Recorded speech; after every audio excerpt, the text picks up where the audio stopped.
Welcome to Tuskegee Airmen National Historic Site, located on Moton Field near Tuskegee, Alabama. The tour begins with an orientation in Hangar Number 1.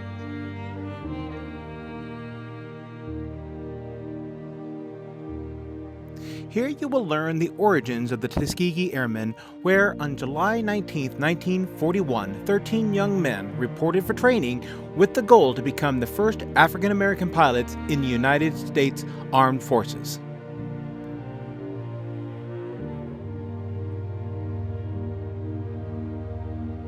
The second commanding officer, Colonel Noel Parrish, was quoted, "Whether we like or dislike the Negroes, and whether they like or dislike us, under the Constitution of the United States, which we're all sworn to uphold, they are citizens of the United States, having the same rights and privileges of the other citizens and entitled to the same applications and protections of laws."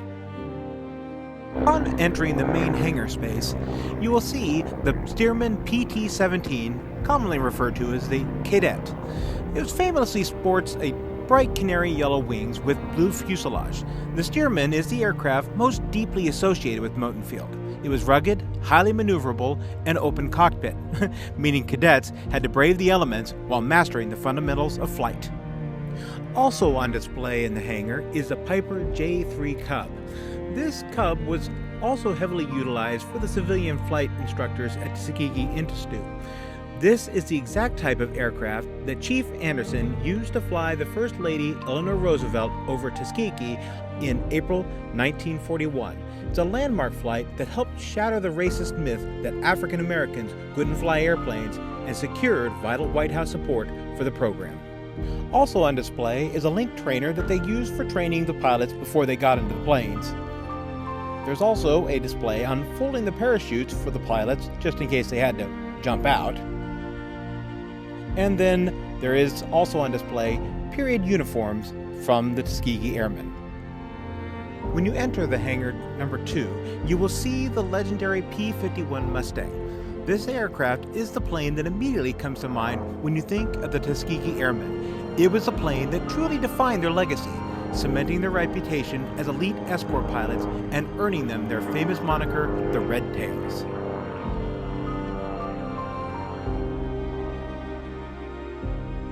The remaining displays there in hangar number 2 relay the history of the Tuskegee Airmen and their efforts of the double V, the double victory.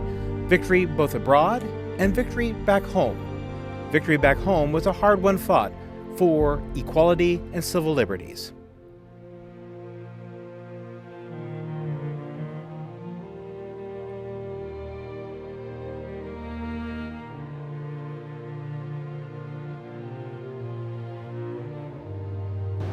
Well, we're just finishing up our tour at the Tuskegee Air Museum in Tuskegee, Alabama.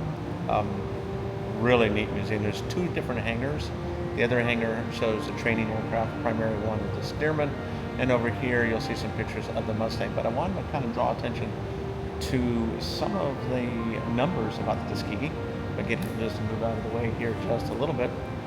You're going to see that their combat record for Tuskegee Airmen, 1,578 total missions, 72 pilots shot down, 112 enemy aircraft, 66 pilots killed in action, 32 taken as prisoners of war, and 13 pilots reported missing in action. But their overall war record was amazing. They faced the racism and what's another word? The segregation. The segregation that was just part of the system at the time. Oh, it was terrible. But these men and women that work here, African American men and women, they really broke ground for everything that ultimately followed.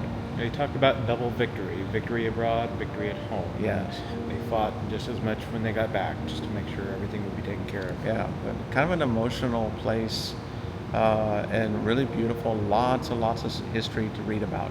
So if you're in Tuskegee, Alabama, I would highly recommend you stop by here. Absolutely. Hope you enjoyed the video.